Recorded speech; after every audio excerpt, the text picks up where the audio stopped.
मैत्रीं भजत अखिलहृज्जेत्रीं मैत्रीं भजत अखिलहृज्जेत्रीं मैत्रीं भजत अखिलहृज्जेत्रीं आत्मवदेव परानपि पश्यत आत्मवदेव परानपि पश्यत युद्धं त्यजत स्पर्धां त्यजत युद्धं त्यजत स्पर्धां त्यजत त्यजत परेष्वक्रममाक्रमणम् त्यजत परेष्वक्रममाक्रमणम् मैत्रीं भजत अखिलहृज्जेत्रीं जननी पृथिवी कामदुघास्ते जननी पृथिवी कामदुघास्ते जनको देवः सकलदयाळुः जनको देवः सकलदयाळुः दाम्यतदत्त दयध्वं जनतां दाम्यतदत्त दयध्वं जनतां श्रेयो भूयात् सकलजनानां श्रेयो भूयात् सकलजनानां श्रेयो भूयात् सकलजनानां श्रेयो भूयात् सकलजनानां श्रेयो भूयात् सकलजनानां.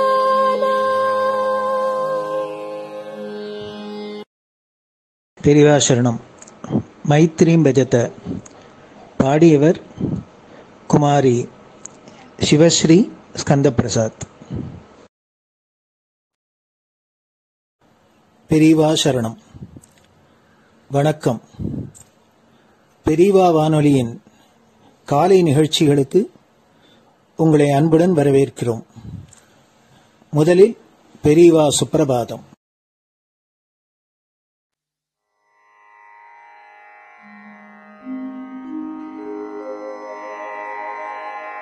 श्री महालक्ष्मी संतान स्वामीनाथ दयानिधे श्री चंद्रशेखर गुरो भवतु ते सुप्रभातम्. श्री महालक्ष्मी संतान स्वामीनाथ दयानिधे श्री चंद्रशेखर गुरो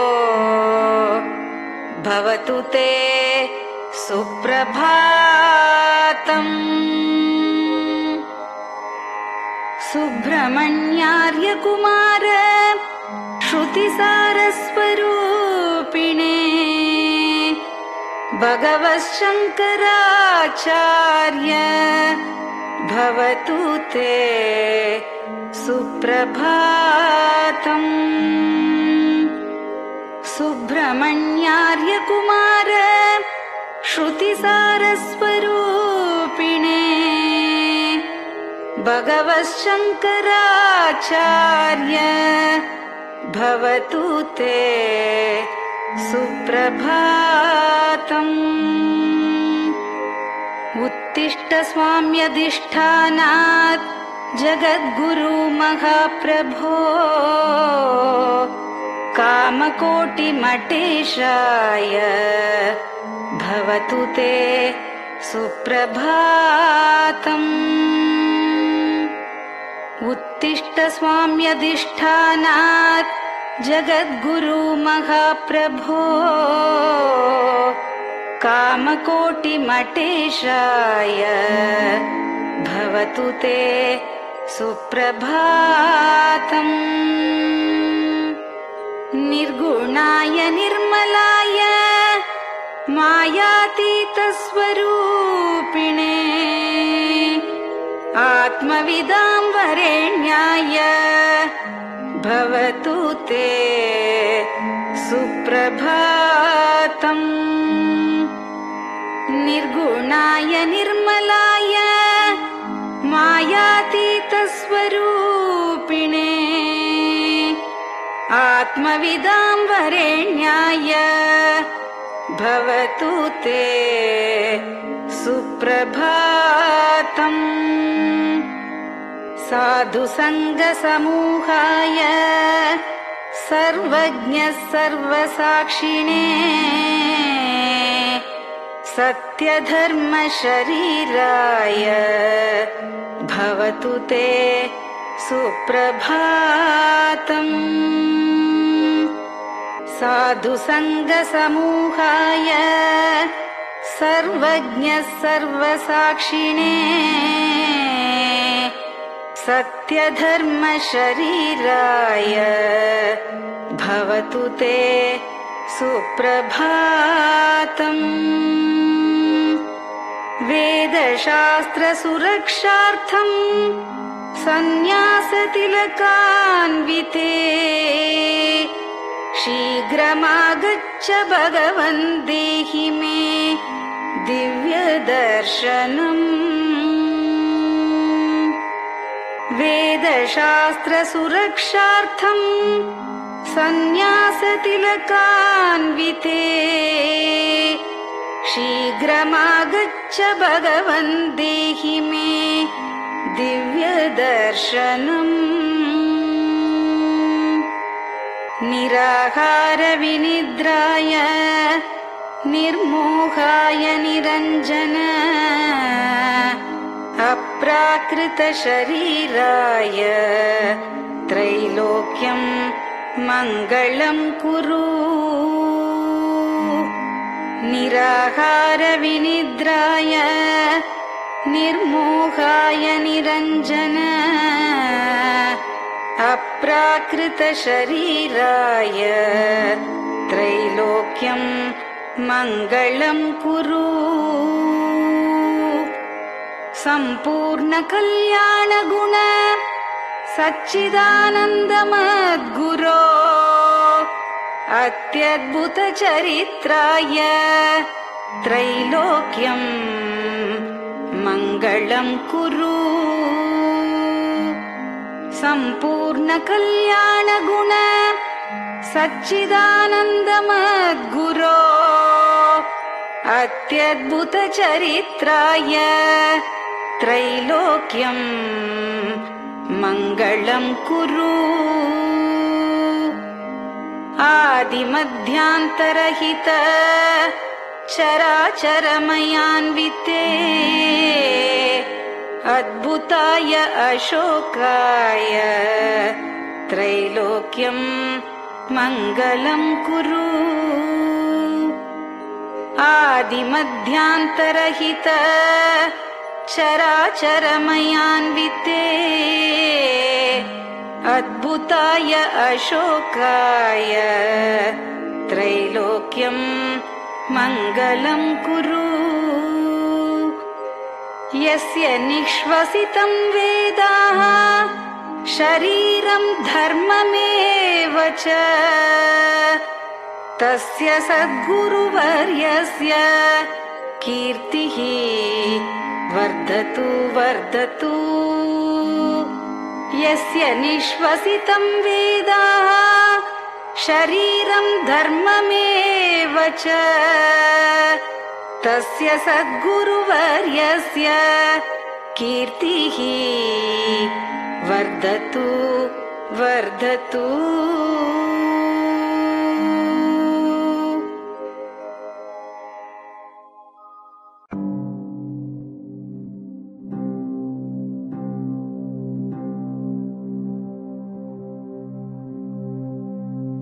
हर हर शङ्कर जय जय शङ्कर हर हर शङ्कर जय जय शङ्कर हर हर शङ्कर जय जय शङ्कर हर हर शङ्कर हर हर शङ्कर जय जय शङ्कर हर हर शङ्कर जय जय शङ्कर हर हर शङ्कर जय जय शङ्कर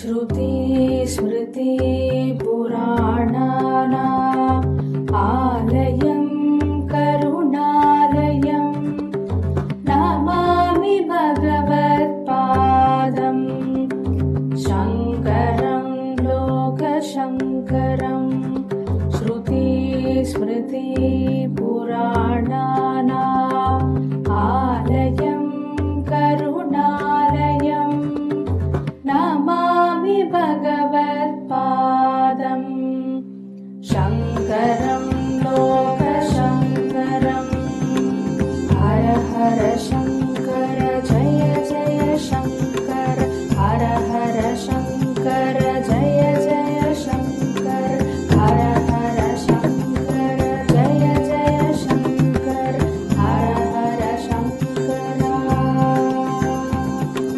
हर हर शङ्कर जय जय शङ्कर हर हर शङ्कर जय जय शङ्कर हर हर शङ्कर जय जय शङ्कर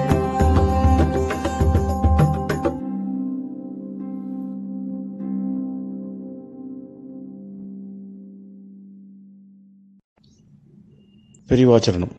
பெரியவா கராவலம்பம். பாடியவர் ஸ்ரீமதி லதா ஸ்ரீதரன் அவர்கள்.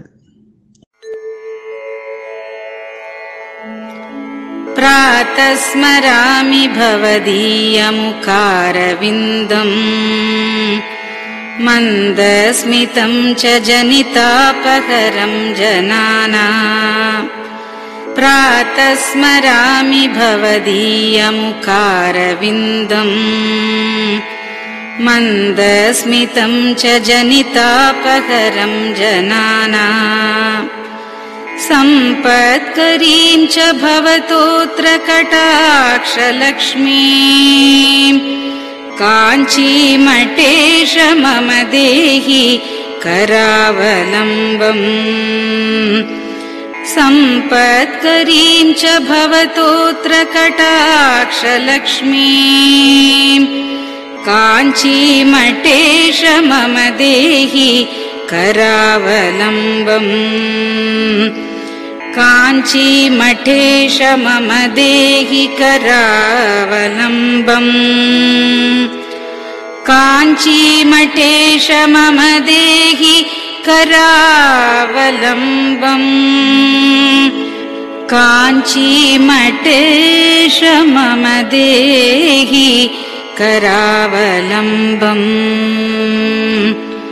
प्रातः स्मरामि कलिदोषहराणि यानि हृद्यानि दिव्यमधुराणि मनोहराणि प्रातः स्मरामि कलिदोषहराणि यानि हृद्यानि दिव्यमधुराणि मनोहराणि वाक्यानि तेऽध्यवदनाम्बुजनिर्गतानि काञ्चीमठेश मम देहि करावलम्बम् वाक्यानि तेऽध्यवदनाम्बुजनिर्गतानि काञ्चीमठेश मम देहि करावलम्बम् काञ्चीमठेश मम देहि करावलम्बम् काञ्चीमठेश मम देहि करावलम्बम् काञ्चीमठेश मम देहि करावलम्बम् वक्षस्थलं विमलहेम समानवर्णम् भस्माङ्कितं जनमनोहर कुङ्कुमाक्तम् वक्षस्थलं विमलहेम समानवर्णम् भस्माङ्कितं जनमनोहर कुङ्कुमाक्तम् प्रातः स्मरामि भवतोऽत्र चिरं महात्मन् काञ्चीमठेश मम देहि करावलम्बम् प्रातः स्मरामि भवतोऽत्र चिरं महात्मन् काञ्चीमठेश मम देहि करावलम्बम् काञ्चीमठेश मम देहि करावलम्बम् काञ्चीमठेश मम देहि करावलम्बम् काञ्चीमठेश मम देहि करावलम्बम् मत्तेभतुल्यगमनं च निरीक्ष्यतेऽद्य यात्वा वनान्तरमनन्तगजाश्च लीनाः मत्तेभतुल्यगमनं च निरीक्ष्यतेऽद्य यात्वा वनान्तरमनन्तगजाश्च लीनाः प्रातः स्मरामि गजराजगतिं तवेदम् काञ्चीमठेश मम देहि करावलम्बम् प्रातः स्मरामि गजराजगतिं तवेदम् काञ्चीमठेश मम देहि करावलम्बम् काञ्चीमठेश मम देहि करावलम्बम् काञ्चीमठेश मम देहि करावलम्बम् काञ्चीमठेश मम देहि करावलम्बम् दक्षेण दण्डमवलम्ब्य सदैतरेण हस्तेन चारुकलशं च विराजमानम् दक्षेण दण्डमवलम्ब्य सदैतरेण हस्तेन चारुकलशं च विराजमानम्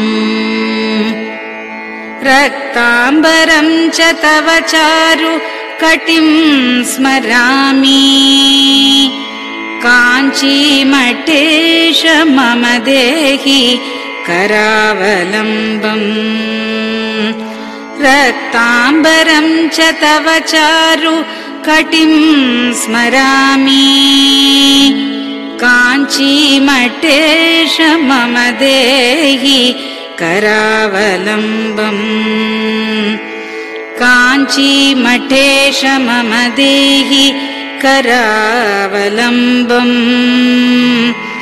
काञ्चीमठेश मम देहि करावलम्बम् काञ्चीमठेश मम देहि करावलम्बम्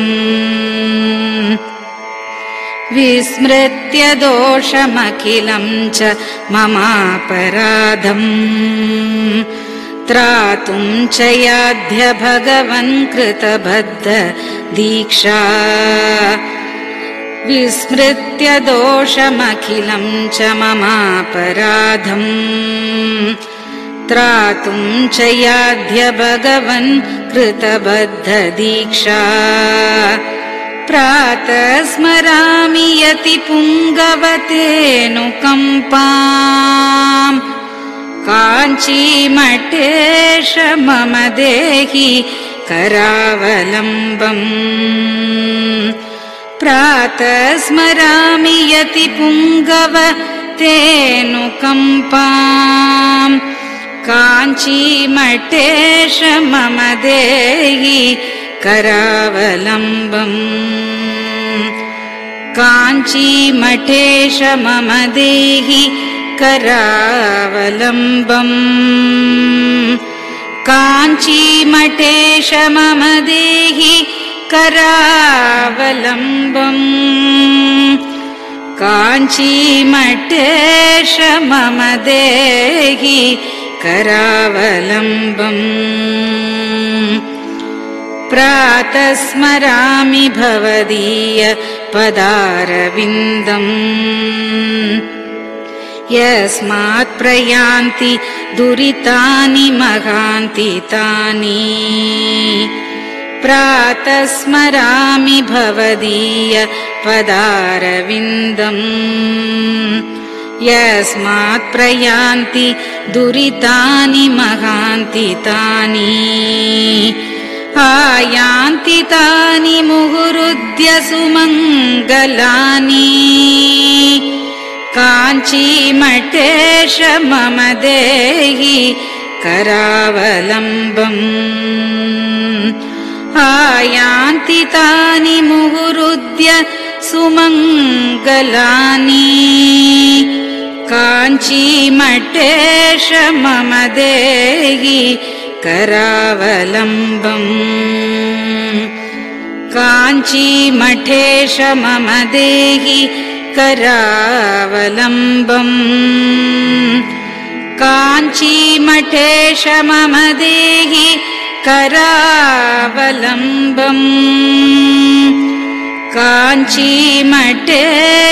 मम देहि करावलम्बम्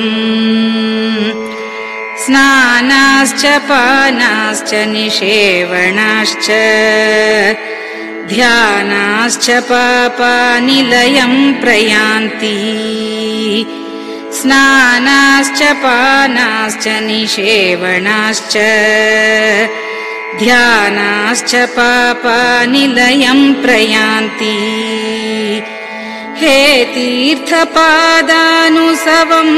पदं ते तीर्थं च तीर्थीकरणं भजामि हे तीर्थपादानुसवं पदं ते तीर्थं च तीर्थीकरणं भजामि काञ्चीमठेश मम देहि करावलम्बम् काञ्चीमठेश मम देहि करावलम्बम्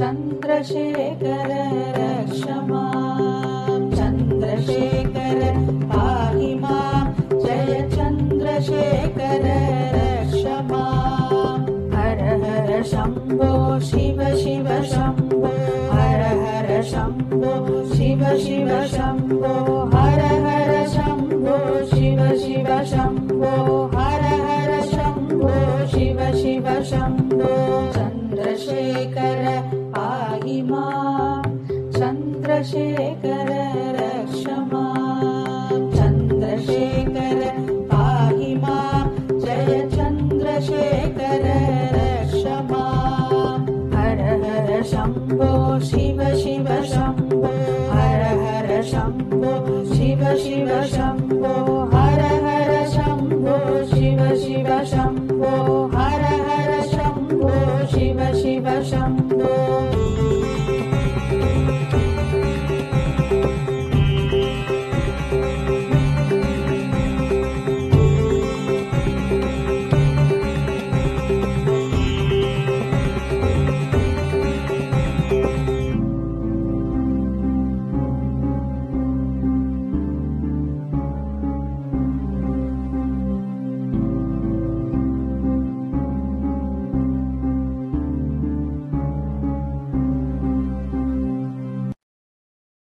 பெரியவா சரணம். நீங்கள் கேட்க இருப்பது பெரியவா குரல். மகா பெரியவா உபன்யாசங்களில் இருந்து சில பகுதிகள். நம பார்வதி பதயே. கோவிந்தநாம ஒரு விசேஷம், எல்லா புஸ்தகங்களை காட்டிலும் அந்த பகவத்கீதைக்கு ஒரு கீர்த்தி அதிகமாக ஏற்பட்டிருக்கு. இந்த மாதிரி ஞானத்தை உபதேசம் பண்ற புத்தகங்கள் எவ்வளவோ இருக்கலாம். பாரதத்திலேயே பார்த்தா இதே பாரதத்தில் ரொம்ப இடங்கள்ல ஞானோபதேச கட்டங்கள் வருது. இன்னும் விஷ்ணு புராணாதிகளில் இன்னும் ரொம்ப நிறைய ஸ்காந்தத்தில் சூதசமிதியில் சிவபுராணங்கள்லையும் சரி, வைஷ்ணவ புராணங்களையும் சரி, சைவ புராணங்களையும் சரி ஞானோபதேச கட்டங்கள் நிறைய இருக்கு. இன்னும் ஆகவங்கள்லேயும் அந்த மாதிரி ஞானோபதேசம் பண்ணுற இடங்கள் நிறைய இருக்கு. இருந்தாலும் அந்த மாதிரி இது ஒரு இதிகாசத்துலேயே ஒரு பாகம் தான் பகவத்கீதைங்கிறது. இப்போ பாரதத்துக்கு, ராமாயணத்துக்கு, இவர்களுக்கெல்லாம் எவ்வளவு பிராமணியமோ விஷ்ணு புராணாதிகளுக்கு இந்த மாதிரி தான் அதுக்கு ஒரு பிராமணியம். தவிர பகவத்கீதைக்கு தனியாக ஒரு பிராமணியம், கொஞ்சம் வேதத்துக்கு கொஞ்சம் பிராமணியம் அதிகம் வந்து இதையெல்லாம் காட்டணும், இதிகாச புராணங்களெல்லாம் காட்டணும். ஒரு காலம் அதை காட்டிலும் கூட ஸ்மிருதிக்கு இன்னும் பிராமணியம் ஜாஸ்தி உண்டு மன்வாத ஸ்மிருதிகளுக்கு. பாரதத்தை காட்டிலும் மன்வாத ஸ்மிருதிகளுக்கு இன்னும் பிராமணியம் அதிகம் உண்டு. மன்வாத ஸ்மிருதிகளை காட்டிலும் வேதத்துக்கு இன்னும் அதிக பிராமணியம் உண்டு. ஆக பிரமாணமான ஒரு நூலுங்கிற பார்த்தோம்னா பகவத்கீதைன்னா அவ்வளோ பிரமாணமா எல்லாத்தையும் மேலும் சத்தியா அவ்வளோ சொல்றவன் அவ்வளோ ஒரு பேர் வரத்துக்கு அப்படி ஒன்றும் காரணம் இல்லை. இந்த பிரமாண நூல்கள்ங்கிற முறையில வைதிக சம்பிரதாயத்தில் பிரமாண நூல்ங்கிற முறையில பார்த்தா பாக்கி பாரத ராமாயண புராணம் எல்லாம் அப்படியோ அந்த மாதிரி தான் இந்த பகவத்கீதையும். அப்படி இருக்கிறப்போ ஆனால் ஞானோபதேச கணக்கை பார்த்தோம்னா இதே மாதிரியே இன்னும் கூடன்னு கொடுக்கணும்னா இதுக்கு குறவில்லாம எவ்வளோ இடத்துல இப்போ சூரியசமிதோ விஷ்ணு புராணம் எல்லாம் நிறைய ஞானோபதேசம் கணக்கெல்லாம் இருக்கு. இதே மாதிரி சமப்பிரமாணமாக இருக்க முடியாது நூல்களில். அப்படி இருக்கிறப்போ இந்த பகவத்கீதை ஒரு புத்தகத்துக்கு மாத்திரம் இவ்வளவு கேதி, உபநிஷத்துக்கெல்லாம் கூட அவ்வளோ கேதி இல்லை. பகவத்கீதை எல்லாருக்கும் தெரியும். இப்போ ஆனால் இப்போ இந்த தற்காலத்தில் அரை சில பேர் பகவத்கீதை குரலுக்கு பிரச்சாரம் பண்ணி இருக்கிற மாதிரி இப்போ பகவத்கீதைக்கும் பிரச்சாரம் பண்ணி அங்கங்கே ஒரு கீதாடை அதெல்லாம் வச்சு அங்கே அதுக்கு பிரைஸ் சின்ன புத்தகம், பெரிய புத்தகம் இதெல்லாம் போட்டு இப்போதான் கொஞ்சம் அது பிரச்சாரத்துக்கு கொண்டு வந்திருக்காங்க புத்தகத்தை. அதனால தான் இப்போ அந்த புத்தகத்துக்கு அவ்வளோ பேர் இருக்கோம் அப்படின்னு ஒரு சந்தேகம் வரும். அப்படி சந்தேகப்படுறதுக்கு இடமில்லை. ஏன்னா பகவத்கீதைக்கு எவ்வளவு வியாக்கியானங்கள் ஆதி காலத்திலிருந்து ஆச்சாரியால் காலத்துக்கு கொஞ்சம் முந்தியோன்னு கூட சொல்லலாம். அசோககுப்த ஆச்சாரியால் அவரோட வியாக்கியானம் இருக்கார். இன்னும் காஷ்மீரத்தில் அநேகம் பேர் வியாக்கியானம் இருக்காருக்கு.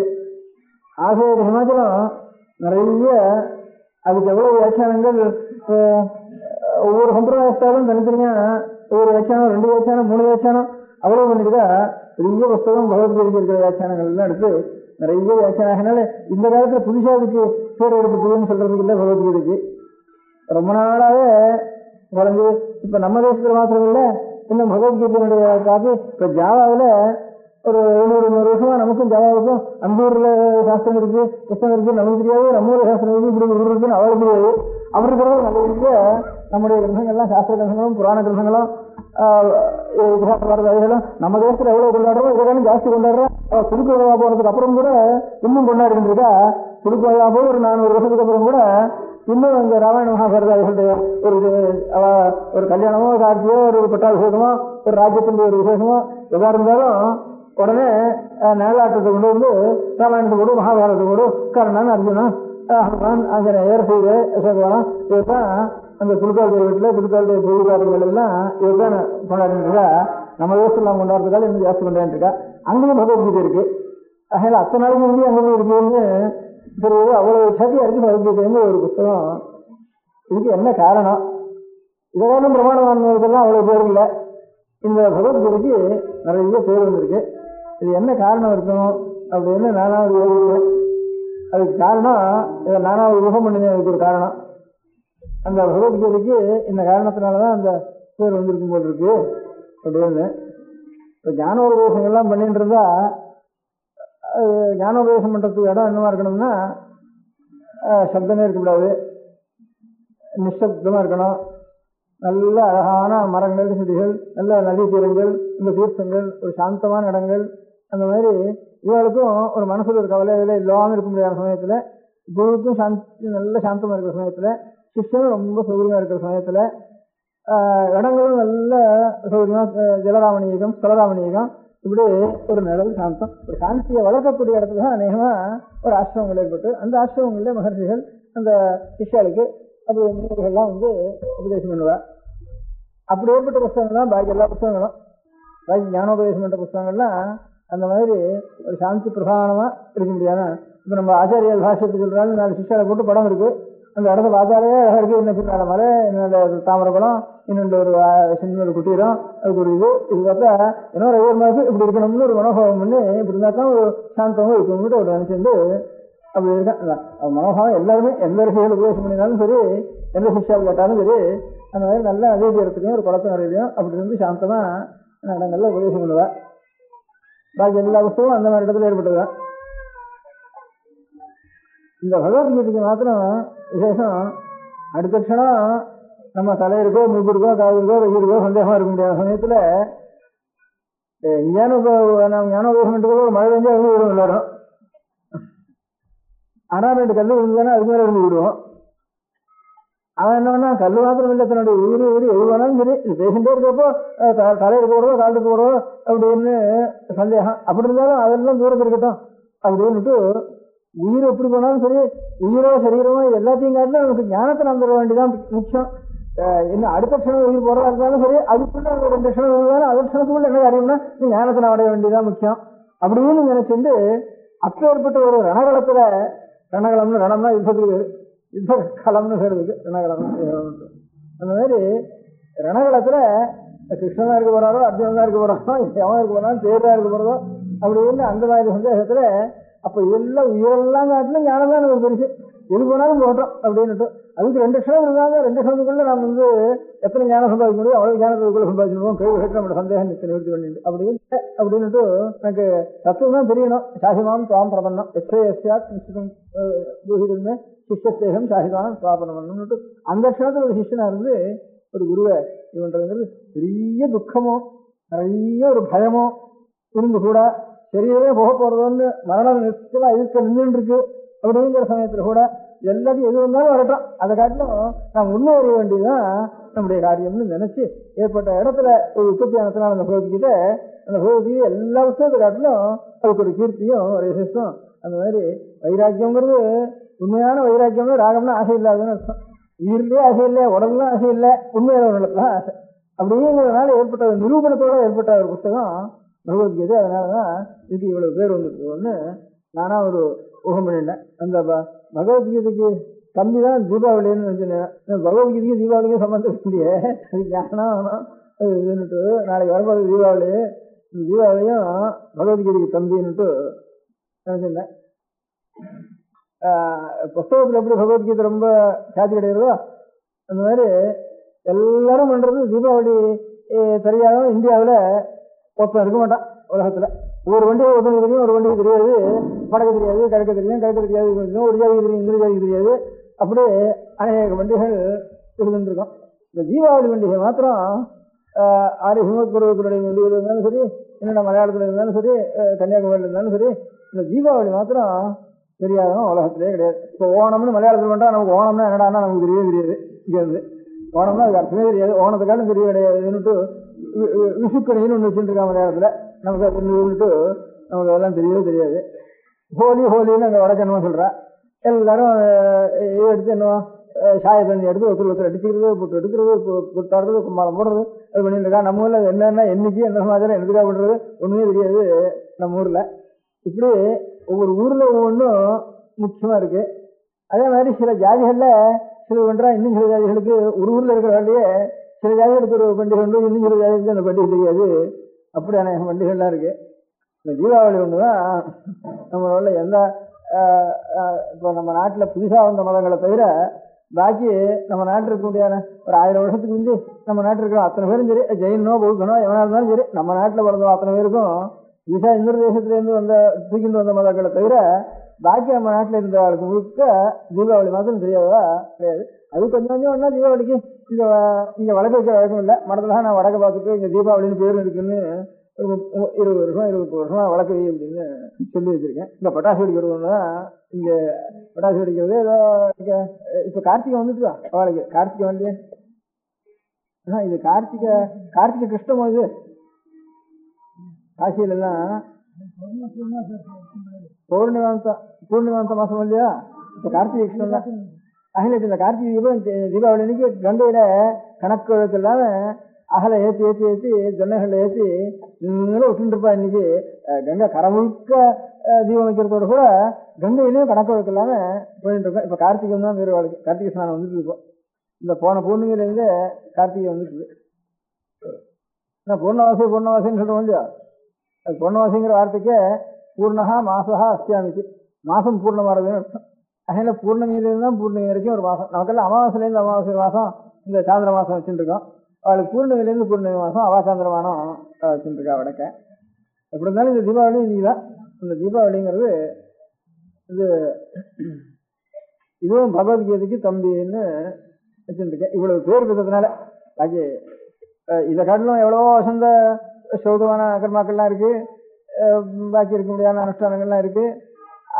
அது எல்லாத்தையும் காட்டிலும் சுவாமி பிறந்த நாள்லாம் இருக்கு, சுவாமி அவதாரம் பண்ணி நாள்லாம் இருக்கு, தர்மசாஸ்திரத்தில் சொன்ன புண்ணியகாலங்கள்லாம் இருக்கு, வேதத்தில் சொன்ன புண்ணியகாலங்கள்லாம் இருக்கு, அவ்வளோதான் புராணங்கள் பகவத் அவதாரங்கள் இருக்க முடியாத புண்ணியகாலங்கள்லாம் இருக்கு.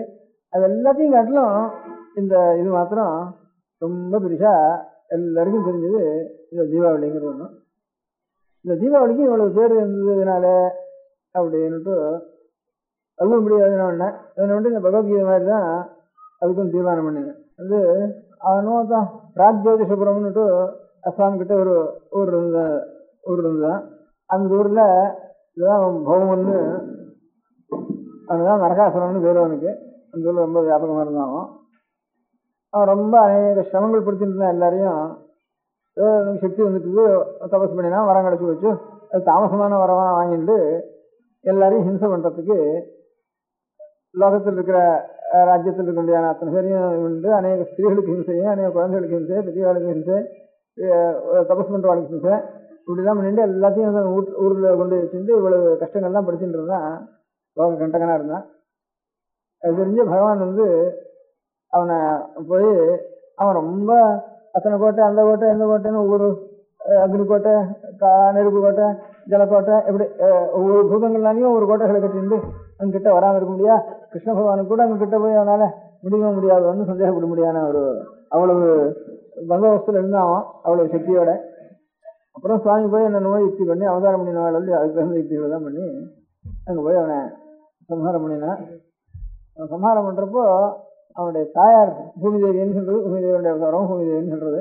அவன் பகவானை பார்த்த உடனே அவளுக்கு தான் புள்ள மறந்து போனதோ, மறிச்சு போனதோ, புள்ள சாரதோ, அவனை கொலை பண்றதோ, இது எல்லாமே பகவான் தரிசனம் நமக்கு கிடைச்சது. இது பிள்ளைன்னா ஒரு நிமிஷத்துக்கும் பிள்ளை வருது, பிள்ளை போறது அப்படின்னு இது ஒரு பக்கம் இருக்கட்டும் அப்படின்னுட்டு பிள்ளையினுடைய ஒரு இதை கூட புத்திரசோகத்தை காட்டிலும் மாதாவுக்கு வேற ஒண்ணும் கிடையாது. ஸ்திரீகளுக்கு அதை காட்டிலும் துக்கங்கிறது வேற ஒண்ணுமே கிடையாது.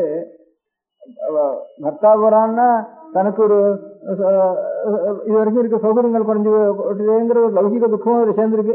பக்தியோட கூட பக்தியோட தவிர லௌகிகமா நாம் நம்ம இனிமேல் ரட்சிக்கிறதுக்கு ஒத்துருமையிலேயே அப்படிங்கிறது ஒரு இன்னும் இல்லை அநேக அபசகுணமாயும் அசுகமாயும் இப்படி எல்லாம் ஒரு நிலைமை வருது நமக்கு.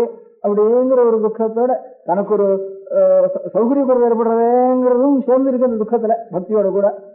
உத்தரவர்ணத்துல அதெல்லாம் ஒண்ணுமே இல்லை.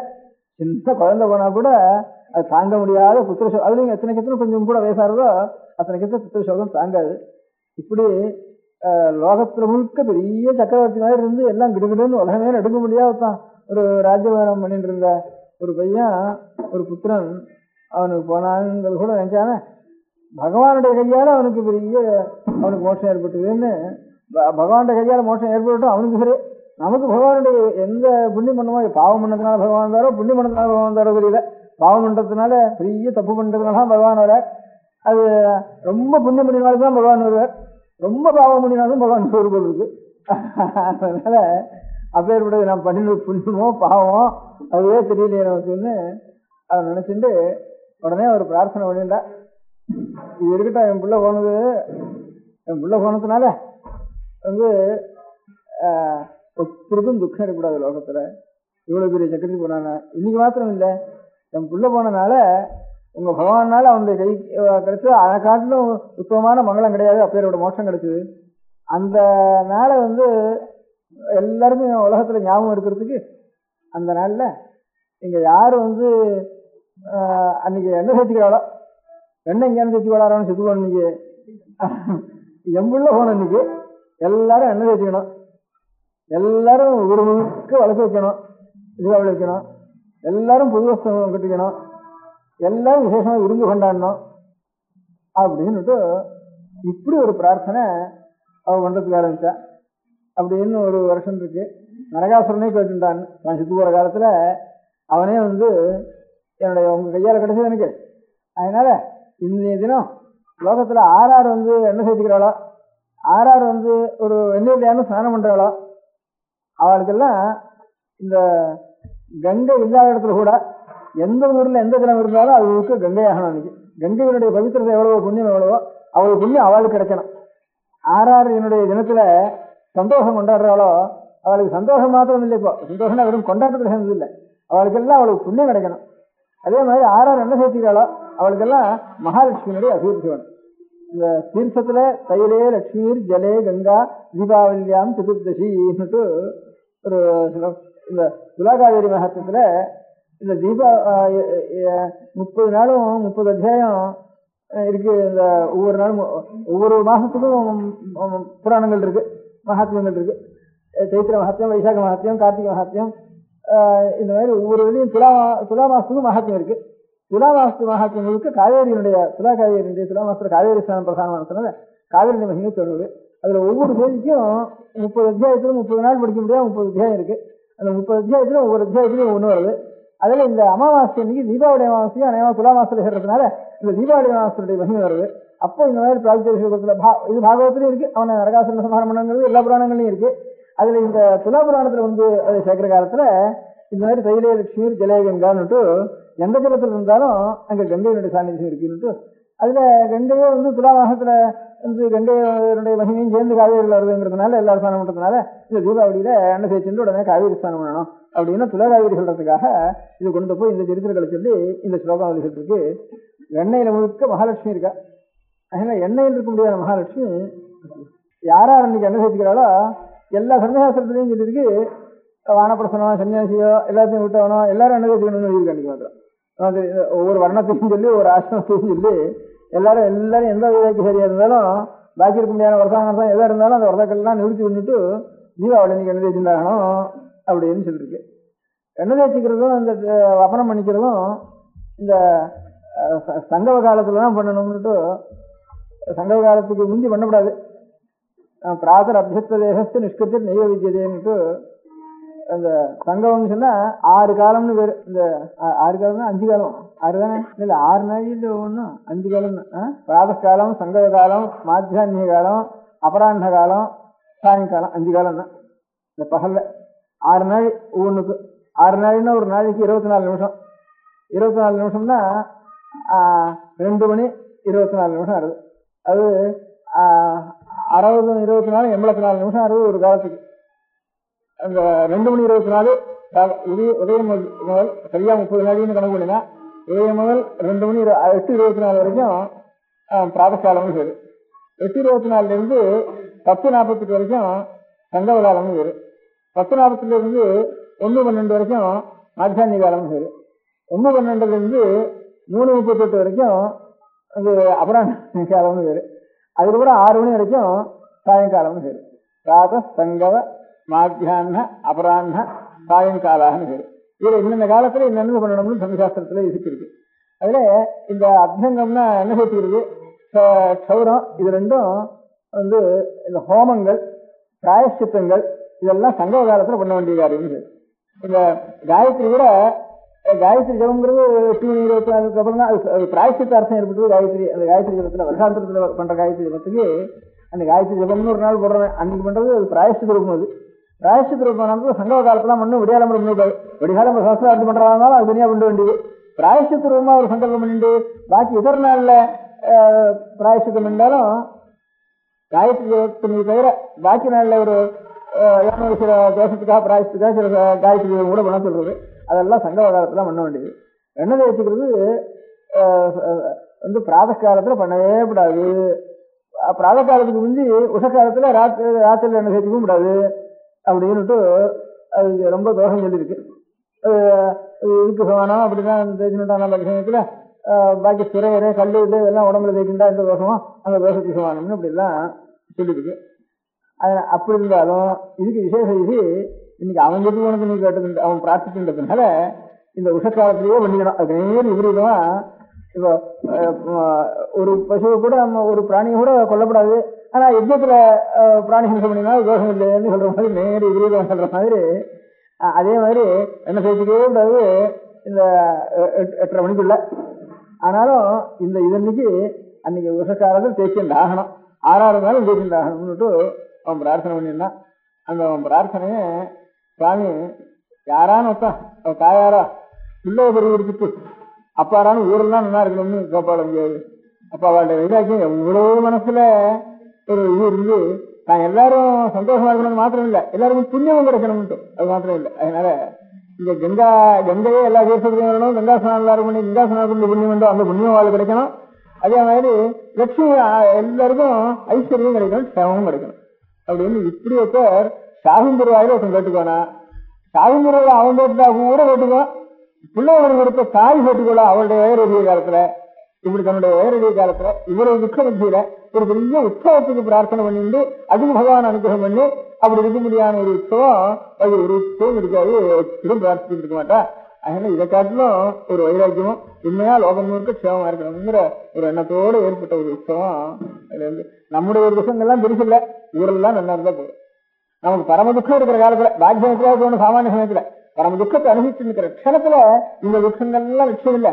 ஊர் முழுக்க நல்லா இருக்கணும், எல்லாரும் நல்ல புண்ணியவான்களா இருக்கணும், எல்லாரும் சேவம் ஐஸ்வர்யவான்களா இருக்கணும், எல்லாம் புண்ணியசாலிகளாயும் எல்லாரும் ஐஸ்வர்யசாலிகளாயும் ஆக முடியாத வரத்தை நாம் கேட்கணும் இந்த ஆபத்துல அப்படின்னு இப்போப்பட்ட துக்கத்துலன்னு பெரிய துக்க காலத்துல தன்னுடைய துக்கத்தையே மறந்துட்டு லோகங்கள்லாம் நல்லா இருக்கணும், லோகங்கள்லாம் புண்ணியசாலிகளாகணும் அப்படின்னு ஒரு எண்ணம் ஒரு பரோபகார சிந்தை இருக்கு. அந்த பரோபகார சிந்தையினால ஏற்பட்ட ஒரு உற்சவமானதுனால பகவத்கீதை மாதிரி ரணகாலத்துல ஞானோதயம் என்ற மாதிரி இந்த மாதிரி அந்த மரண காலத்துல தன்னுடைய மரணங்களை பிள்ளை பெறுவது சமயத்துல ஊர்லாம் நல்லா இருக்கணும், சேமமா இருக்கணும்னு ஒரு அம்மாவுக்காவது மனசுல ஒரு மஞ்சாவது எண்ணம்.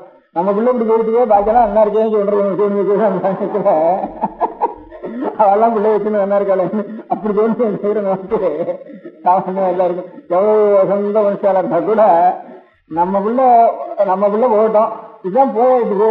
அதனால அவனுக்கும் நல்ல சேவம் கிடைக்கணும், ஊரெல்லாம் நல்லா இருக்கணும், ஊரெல்லாம் நல்லா இருக்கணும் மாத்திரம் புண்ணியசாலிகள் ஆயிருந்தோம் அவருக்கு காமகரிகாரம் ஆகணும் லோகம் முழுக்க அப்படின்னு ஒரு பிரார்த்திக்கமா பிரார்த்திக்கிறதுனால அது பூமின்னு சொல்றது.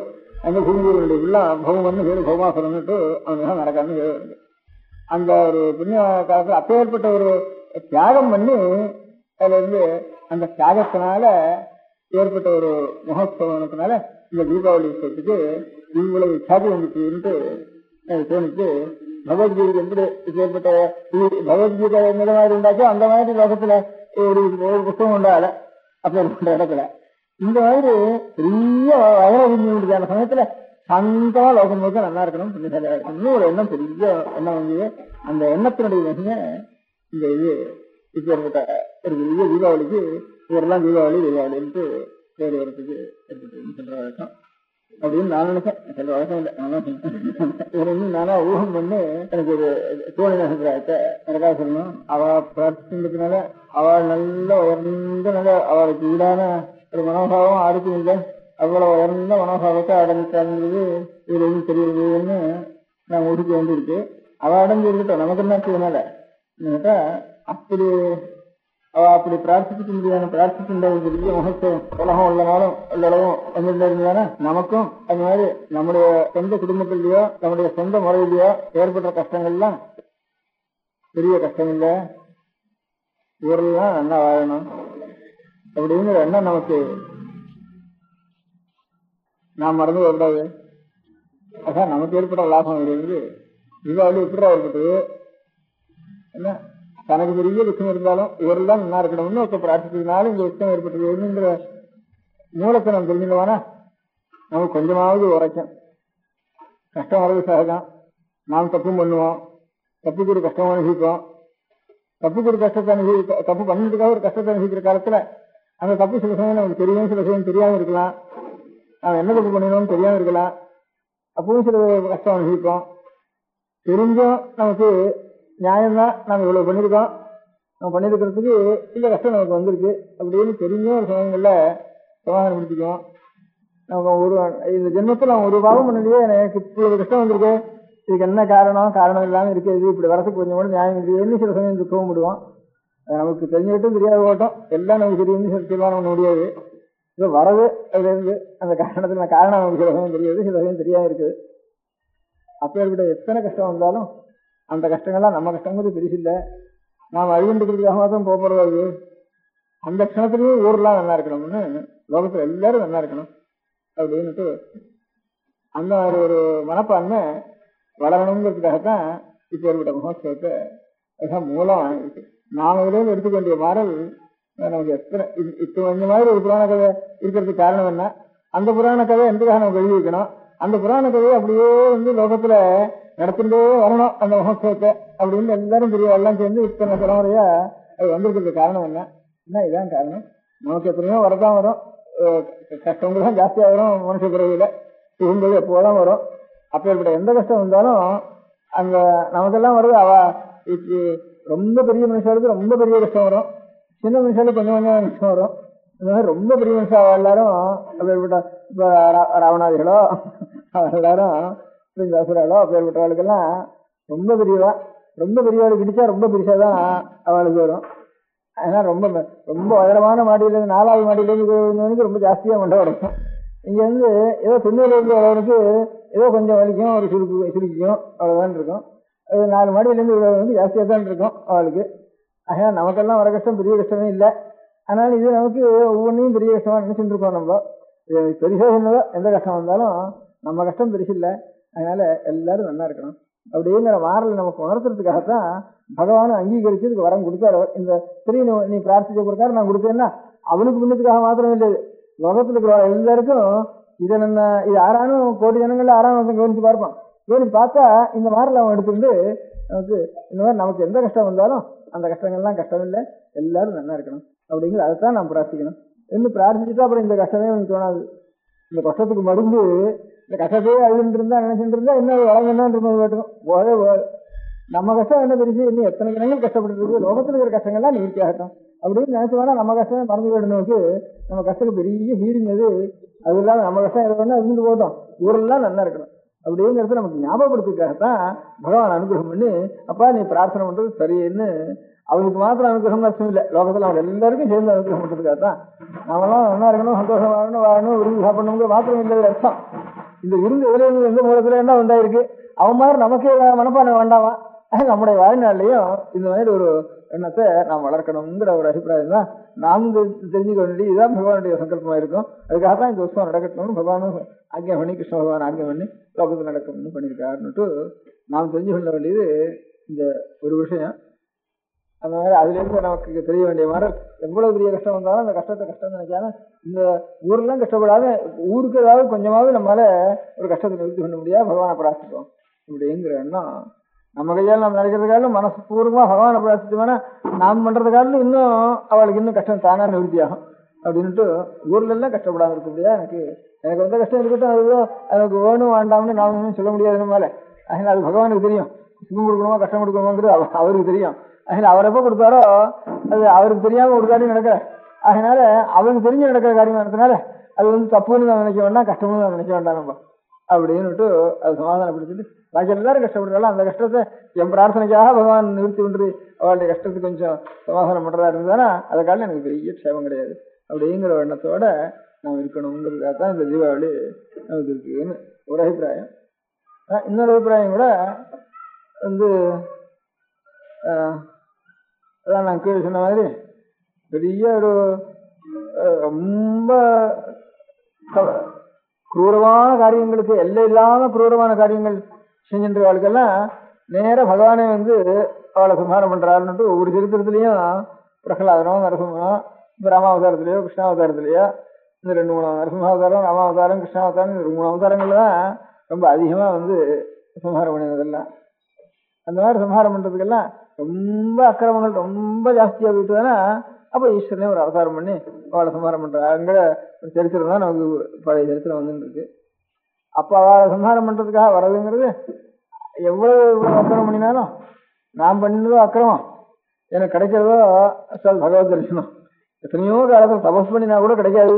நான் இந்த அக்கிரமணத்துல நான் சம்பாதிச்சுட்டேன் என்ன சந்தோஷப்படுறவா அந்த சமயத்துல கொஞ்சம் ஞானம் கடைசி இடத்துல அவளுக்கு ஞானம் அப்படி ஒரு சந்தோஷப்படுறவா நரகாசுரெல்லாம் அப்படி சந்தோஷப்பட்டுதான் பகவான் ஊர்லாம் நான் இருக்கணும்னு கடைசி காலத்துல பகவத் தரிசனத்தினால அவளுக்கு நம்ம இவ்வளவு கடுமையான மனுஷால இருந்தா கூட அந்த தரிசனத்தினால அவளுக்கு மனசு தெளிஞ்சு சரி நமக்கு இப்ப ஏற்பட்ட ஒரு புண்ணியம் கிடைச்சி போச்சேன்னு அவ்வளவு சந்தோஷம் அவளுடைய கடைசி க்ஷணத்துல ஏற்பட்டு போறது.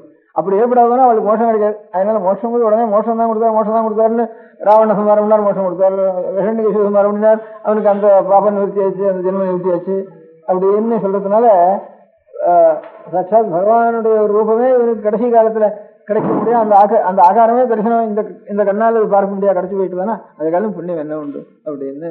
இதுதான் இந்த இது ஒரு கான்ட்ரவர்சியல் இருக்கிற சப்ஜெக்ட். இது சப்ஜெக்டா இருந்தாலும் இந்த உத்தர ராமச்சரித்திரம்னுட்டு பகவதீன்னு ஒரு பெரிய மகாகவி. இந்த பகவதி ரொம்ப சிவபக்தன். அதுல இது பரம வைதிகன் சிவபக்தன். காளிதாசனுக்கு சமமான கவி காளிதாசன். அடுத்தது பகவதினா லோகத்தை சொல்றது. பவன்னா ஈஸ்வரம், பூத்தினா விபூதிக்கு பேரு. ஈஸ்வரனுடைய விபூதி அவன்ட்டு பகவதினா அவனுக்கு பேரு. அவன் ராமச்சரித்திரத்தில் எழுதியிருக்கான், உத்தர ராமச்சரித்திரம்னுட்டு ராமச்சரித்திரம் எழுதியிருக்கான். அதுல இந்த ஒரு கேள்விகராமன் சூத்ரகன் தனக்கு பேரு. சூத்ரகன் ஒரு ராஜாவுக்கு பேரு. இந்த காதம்பரியில கத்திரியன் தான் பேரு அவனுக்கு சூத்ரகன்னு ஒரு அரசனுக்கு பேரு. இன்னொரு 4வது வருணத்திலேயே பிறந்தவன் ஒருத்தன் ஒரு முனிவரா இருந்து தபஸ் பண்ணிட்டு இருந்தானா. அது சம்புகன். சூத்ரகன் இல்ல, சம்புகன். சூத்ரகன் ராஜா, காதம்பரியில் இருக்கிற ராஜாவுக்கு சூத்ரகன் சம்புகன். அதனால ஒரு குழந்தை செத்து போச்சு. இதுக்கு 2 காரணம், நம்ம ராஜ்யத்துல ஒரு தவறுதலான காரியம் பண்ணிட்டு இருக்கா. அதனால அவனை போய் உடனே அவனை சம்ஹாரம் பண்ணணும் அப்படின்னுட்டு இங்க ராமன் புறட்டு போனார். ராமனே நேர போனார்னு சொல்றது போனார். அவனை போய் கத்தி எடுத்துட்டு அவனை சம்ஹாரம் பண்ண போறாராம். ரேஹஸ்த தட்சிண. அப்ப ராமர் பார்த்து சூத்ரமுனவு கிருப்பாணம். கிருப்பாணம்னா கத்திக்கு பேரு. இப்போ இந்த பேப்பர்லாம் ஒரு கிருப்பான் வச்சுட்டு இருக்கான்னு கிருப்பானம்னு பேரு சம்ஸ்கிருதத்துல இருக்கு. கிருப்பானம்னா கத்திக்கு பேரு. அதுதான் கிருப்பான்னு அவர் சொல்றது காரணம். அந்த கிருப்பானம்ங்கிறத விசிறிய சூத்ரமுனவு கிருப்பாணம். இந்த கத்தி எடுத்து இவன் என்ன போட வேண்டியிருக்க, இவன் என்ன தப்பு பண்ணினா, ஆரஹிம்சம் பண்ணினா, தவம் பண்ணினா, சாந்தத்தோட இருந்தான். அப்படி இருக்க முடியாத ராமஸ்ய ஹஸ்தமசி உனக்கு கொஞ்சமான தன் கையே பார்த்து சொல்றார் ராமன். அந்த நாடகத்துல பகவதியினுடைய நாடகத்துல பரமசிவ ஈஸ்வர பக்தன் அவனே சொல்றான். ராமனுடைய வாக்கியத்துல வச்சு சொல்றான், இவனை போய் நான் வெட்ட போறேனே, எங்கேயாவது என் கையே நீ போய் வெட்ட போறிய, இந்த கத்தி எடுத்துட்டு கத்தி அவன் பேர போட போறிய, உனக்கு கொஞ்சமான ஈவிரக்கம் இருக்கா, இறக்கம் இருக்கா, நியாயம் இருக்கா உன்ன? அப்படி இருக்கிறப்ப என் கையே இப்படி பண்றைய அப்படின்னு ராமன் தன் கையை பார்த்து வெட்டுறப்பவே தாயை வெட்டிட்டு இருக்கிற சமயத்துல தன் கையை பார்த்து இப்படி இறக்கம் இல்லாம நீ பண்றைய அப்படின்னு. சரி, உனக்கு இறக்கம் இல்லாம இருக்கிறது நியாயம்தான், நீ இறக்கம் இல்லாதவன் தான் நீ அப்படின்னு. ஏன்னா ராமஸ்ய ஹஸ்தமசி, நீ ராமனுடைய கையினே அது எப்பேற்பட்ட கை ராமனுடைய கை இதுக்கு வந்து என்ன பண்ணி தெரியுமா? துர்பர கர்ப்பசின்ன சீதா விவாசன பட்டோ.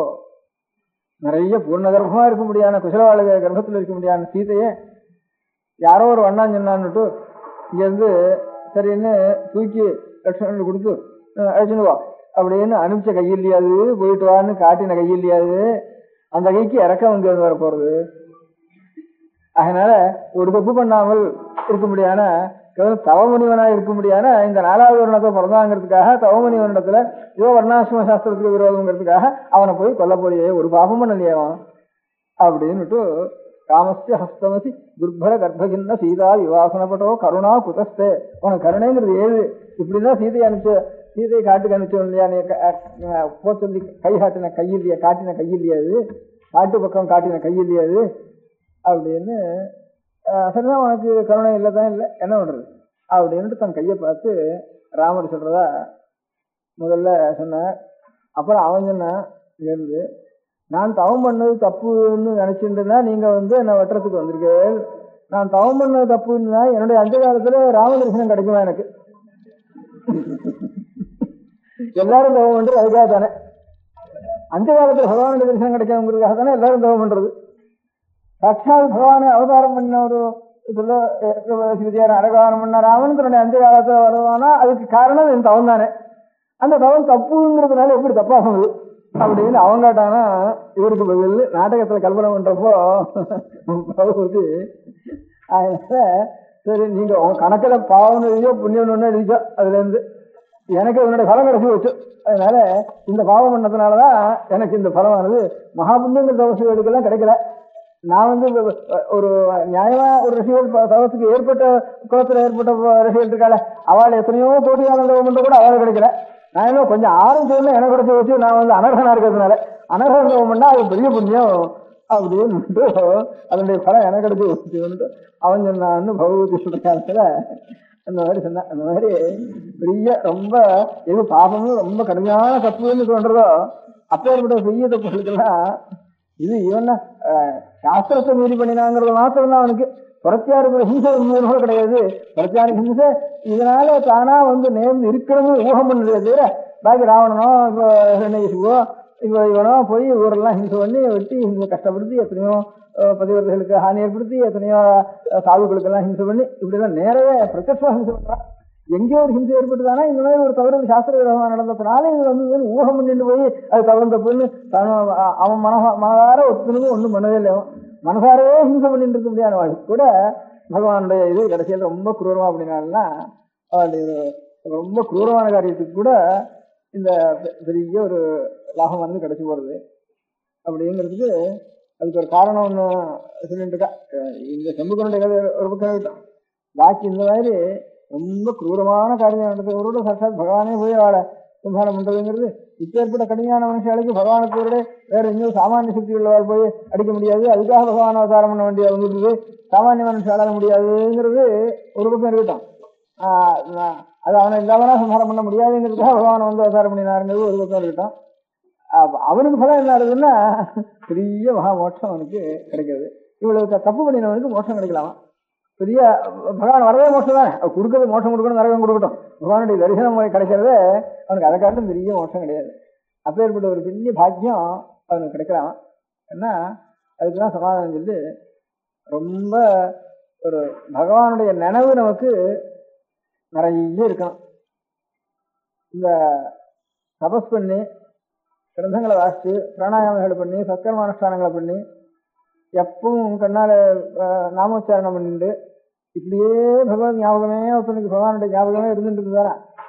அந்த இருந்துட்டு இருக்கிறவனுக்கு எத்தனையோ ஆயிரக்கணக்கான வருஷம் அப்படி இருந்தா கூட அவ்வளவு தீவிரமா அவனுக்கு பகவானுடைய ஞாபகம் இன்னொருத்தனுக்கு இருக்கிற மாதிரி அவ்வளவு இருக்காது. எவன் பகவானை எப்ப பார்த்தாலும் விஷயண்டே இருக்கானோ, எவன் நமக்கு தேசியவன் நினைக்கிறானோ, இல்ல அவன் இல்ல இல்ல இல்ல இல்லன்னு இல்லைன்னாலும் பகவான் தான் சொல்றான் இல்ல இல்லைன்னு அவனுடைய ஞாபகம் தானே வருது அவனுக்கு.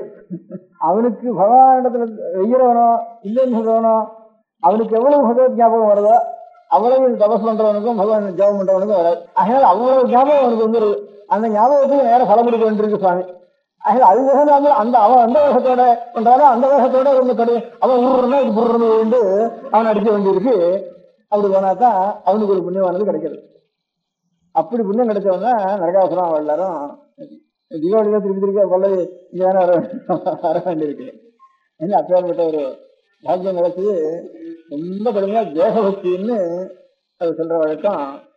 அது பயமா இருந்தாலும் பகவான் இடத்துல பயமா இருந்தாலும் அது புண்ணியம் அவனுக்கு. பயத்தினாலேயாவது நினைவு வரும், தேசத்தினாலேயாவது நினைவு வரும்.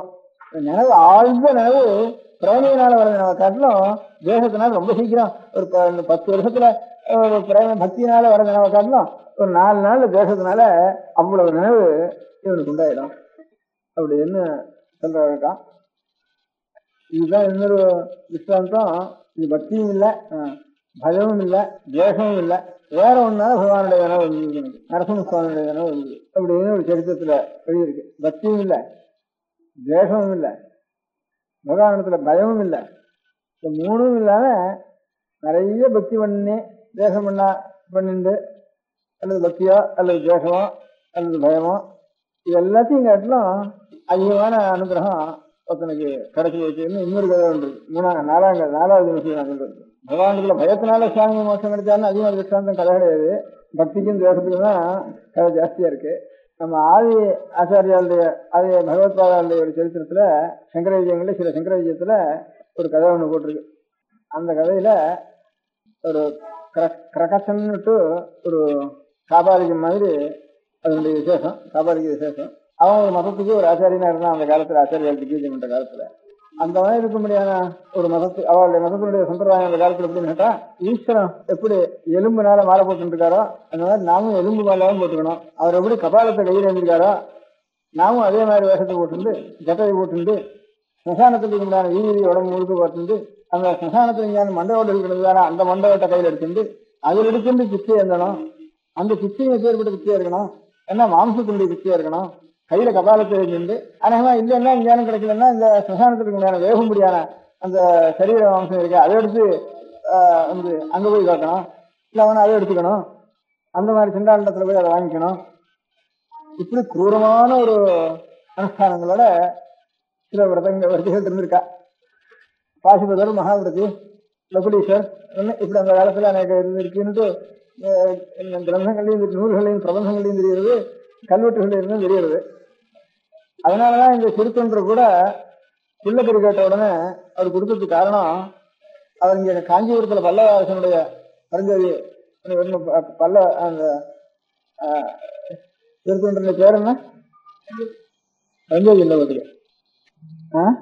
என்ன பேரு? இல்ல இவருடைய எந்த பேருன்னா அந்த திருத்தொண்டருக்கு இந்த திருவணத்துல இருக்கா, திருவணத்துல அவர் வந்து வடக்கெல்லாம் போய் வாசாபியில போய் வாசாபி கணபதினு அங்கிருந்து வந்து பிரதிஷ்டை பண்ணி அந்த போய் ஜெயிச்சு அந்த ஊர்ல இருக்கக்கூடிய கணேச மூர்த்தியை கொண்டு வந்து ஊரு திருச்செங்காட்டாங்குடி, திருப்பூர், திருவாரூர் 3 ஊர்லயும் வாசாபி கணபதி பிரதிஷ்டை பண்ணிருக்காரு. வாசாபி கஷேத்திரத்துல இருந்து மகாகணபதி எடுத்துன்னு வந்து அங்க இருந்து அப்படி பிரார்த்திச்சுட்டு எனக்கு ஜெயம் கொடுத்தானா எங்க ஊர்ல அடிச்சுட்டு போய் உன்னை வந்து வெற்றி பூஜிக்கிறேன்னுட்டு. அப்ப திருவாரூர்ல 3 ஊர்லயும் வாசாபி கணபதி இருக்கேன். திருப்பூர், திருச்செங்காட்டாங்குடி, திருவாரூர் 3 ஊர்லயும். திருவாரூர்ல முதல்ல இப்போ இருக்கிறதுனால அங்கிருந்த வாசாபி கணபதி வச்சுட்டு வாசாபி கணபதி இப்ப லோகத்துல வந்திருக்கிறது காரணம் வாசாபின்னு இப்ப பாதாமின்னு பேரு வடக்கு இருக்கிற அந்த ஊருக்கு, பாதாமின்னு ஒரு ஊர் இருக்கு. அந்த பம்பாய் பிரசிடன்சியில இருக்கு.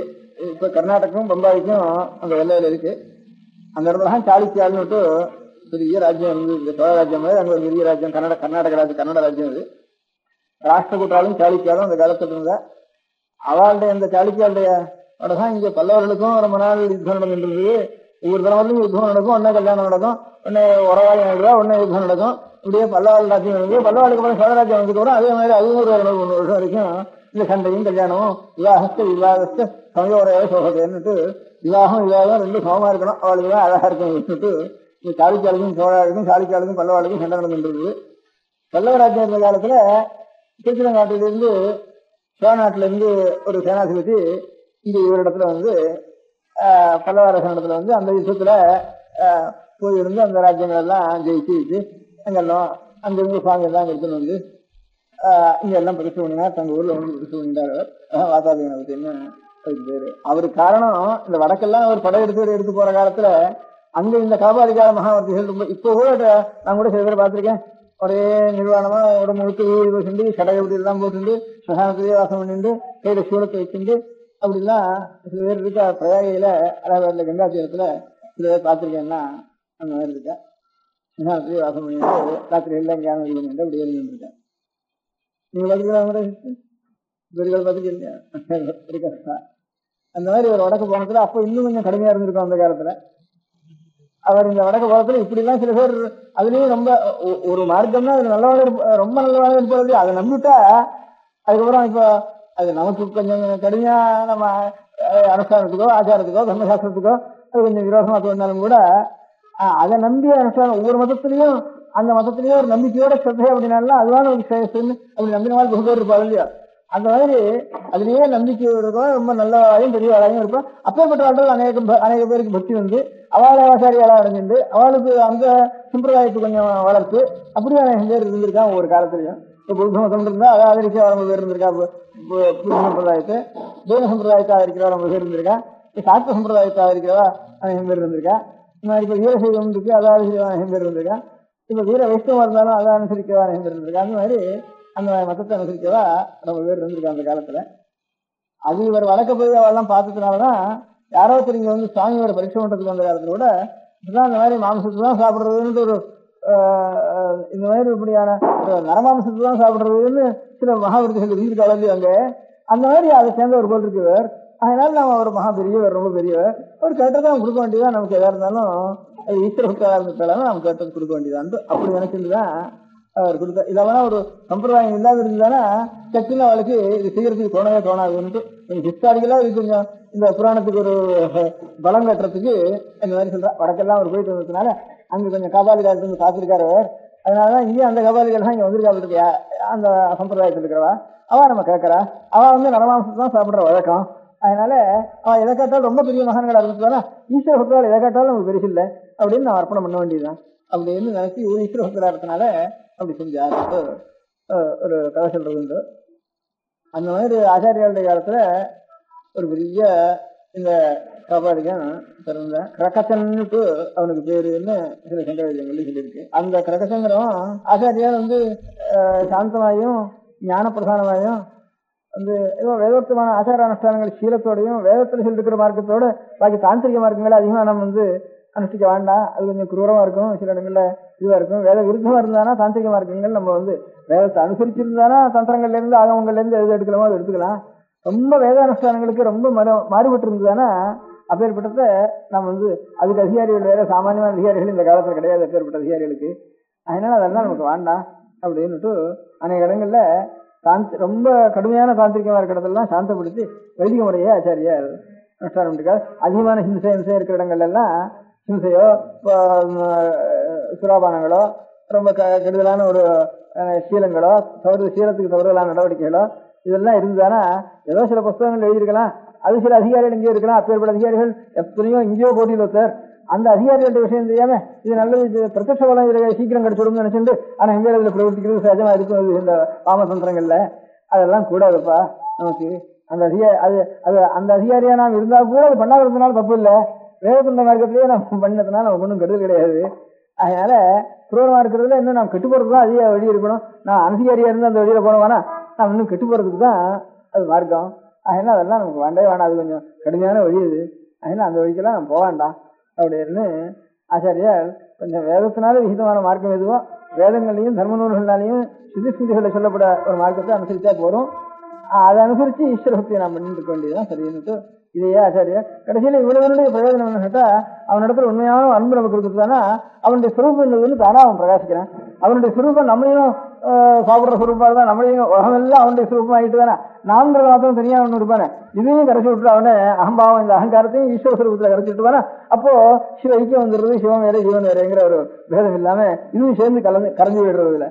அப்படிங்கிற ஒரு தத்துவத்துல தத்துவ திருஷ்டியில உண்மையில கடைசியில உனக்கு திருஷ்டி இருக்கணும். அந்த உண்மையை தவிர பாக்கி இந்த உபாசனையில அனுஷ்டானத்துல இது பிரதானமா வச்சுட்டு இதுக்காக வேதோக்தமான கர்மானுஷ்டானங்களையும் சீலங்களையும் தவிர்த்து கொஞ்சம் கூரமான காரியங்கள்லாம் செய்ய வேண்டாம்னுட்டு இந்த உபதேசங்களே ஆச்சாரியால் பண்ணிட்டே வந்ததுனால அவள் இந்த மாதிரி கொஞ்சம் கடுமையான தாந்திரிக மார்க்கங்களுக்கெல்லாம் வர வர வர கொஞ்சம் குறைவு ஏற்பட்டது ஆச்சாரியால் காலத்துல. அப்போ அந்த கசக்கு அவன் ஒரு மதத்துக்கு ஆச்சாரியன் என்ன சொன்னாலும் ஜனங்கள் ஆச்சாரியால் சொல்றதுதான் இவாளுக்கு மனசுக்கு நியாயமா படுறது, திருப்தியா படுறது. நம்முடைய ஒரு அனுஷ்டானங்கள்லாம் இந்த குருவமான இந்த மகாபாரதாதிகள் தான் ஜனங்களுக்கு வர வர வர இதுல நம்பிக்கை குறைஞ்சு போயிடுறது. இது என்ன பண்றதுக்கு வழி? இந்த ஆச்சாரியால தீர்த்துட்டா தான், சங்கராச்சாரியால தீர்த்துட்டா தான் நமக்கு ஆபத்து இல்லாம இருக்கும் அப்படின்னு நினைச்சுட்டு அவன் என்ன பண்ணினா, சீக்கிரத்துக்கோ ராஜராஜாக்களோ ஒரு எப்பவும் ஆச்சாரியாலத்துல 6000 சிஷ்யர், ஷட்சயஸ்திரயஸ்து சிஷ்யானாம்னு எங்க திக்விஜயம் என்றாலும் 6000 சிஷ்யர் கூடவே போயிட்டு இருப்பாளாம். அவள் ராஜராஜாக்கள் முகன்னு பின்னோட பரிவாரங்களோட எங்கெங்க ஆச்சாரியால் இருந்தாலும் பின்னோட எந்த காட்டில் இருந்தாலும் எந்த நதியில் இருந்தாலும் எந்த மலைக்கு போனாலும் கூடவே வந்துட்டு இருப்பா. இப்படி இருக்கிறப்ப இவாளை போய் நம்ம எப்படி சம்ஹாரம் பண்றதுன்னு முடியும். நம்மளால இவாளை சம்ஹாரம் முடியாதானா நம்ம மதம் பழைக்காத போல் இருக்கு. அதனால இவாளால் அடியோட போயிடும் போல் இருக்கேன் நம்ம மதம், நாமும் அந்த மதத்துக்கு ஆச்சாரியனா இருக்கோம் அப்படின்னு அவன் ரொம்ப புத்திசாலி. அதனால ஒரு யுக்தி ஒன்றும் பண்ணினான்.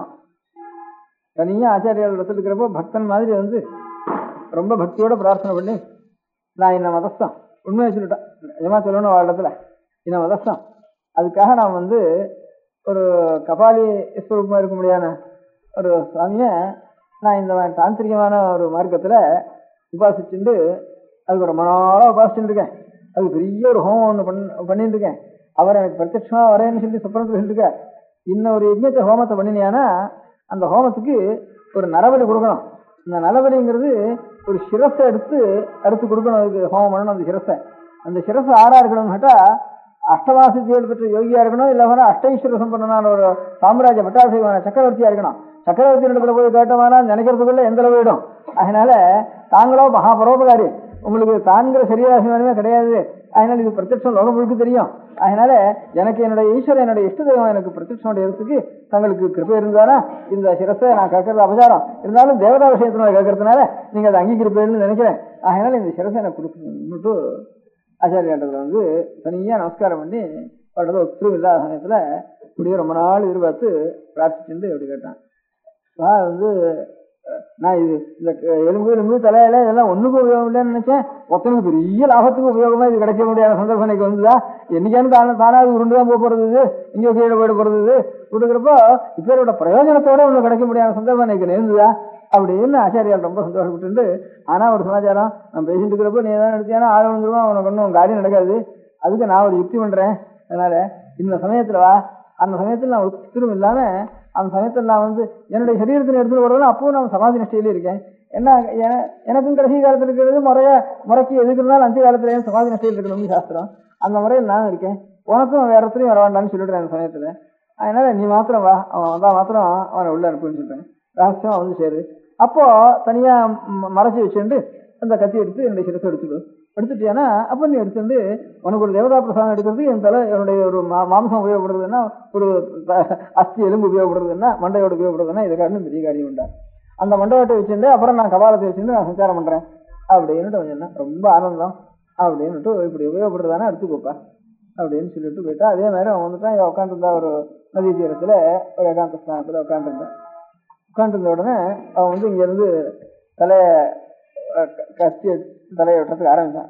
பக்கத்துல ஒரு நதி ஆரம்பிச்ச சமயத்துல ஆச்சாரியாளுடைய சிஷ்யால முக்கியமா இருக்கிறவா பத்மபாதாச்சாரியாள்ட்டு முக்கியமான ஒரு சிஷ்யா.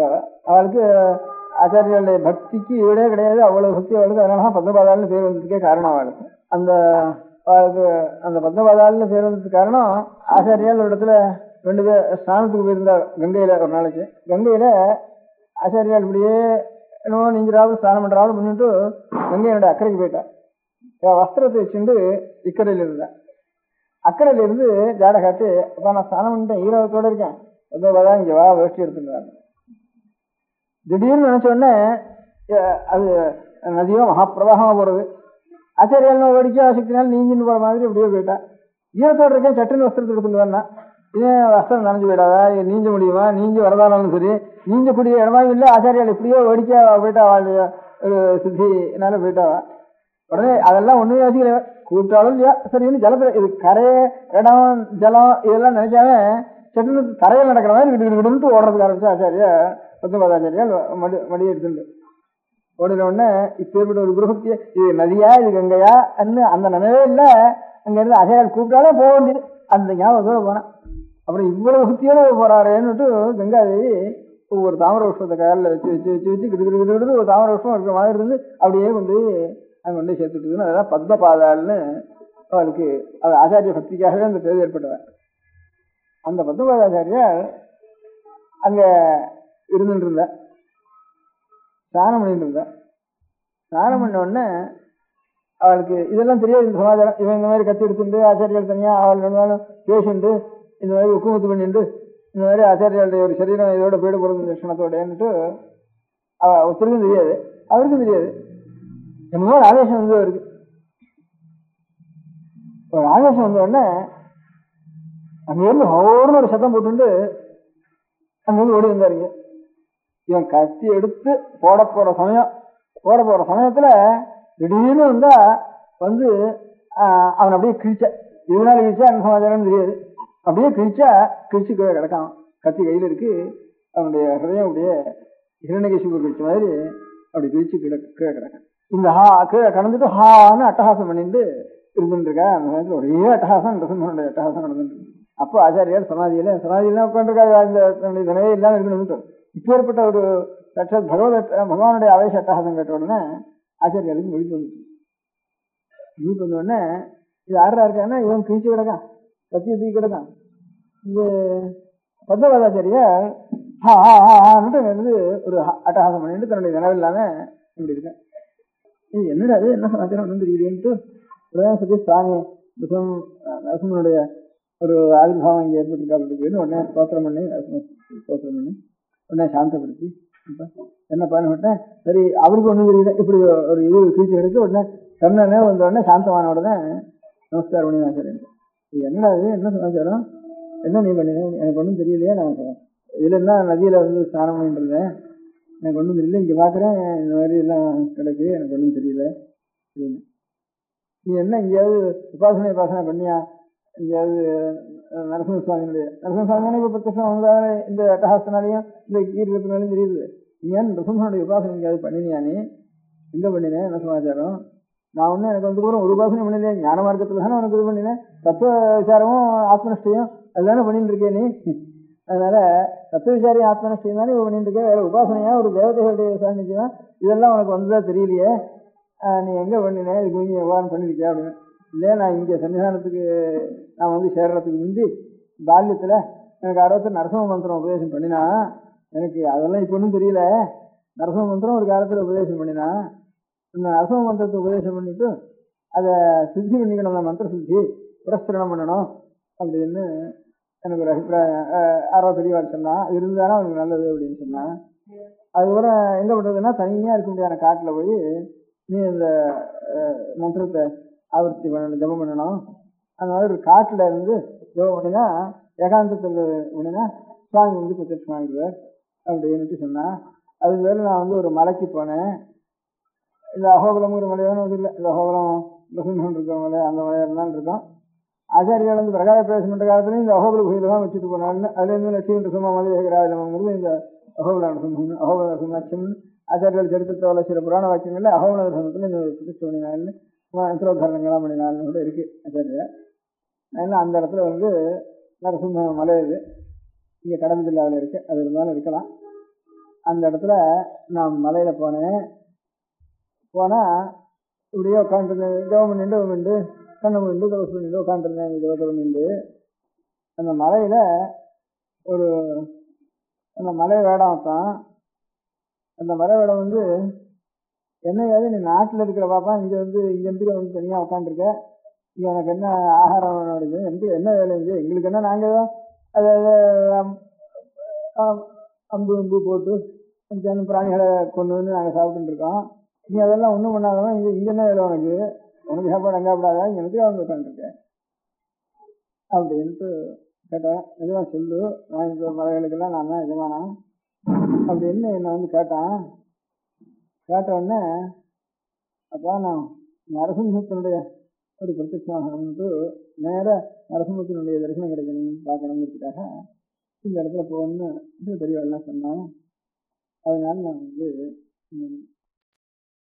பெரியவா சரணம். அடுத்த நிகழ்ச்சி நித்திய குரு பாதுகா பூஜை.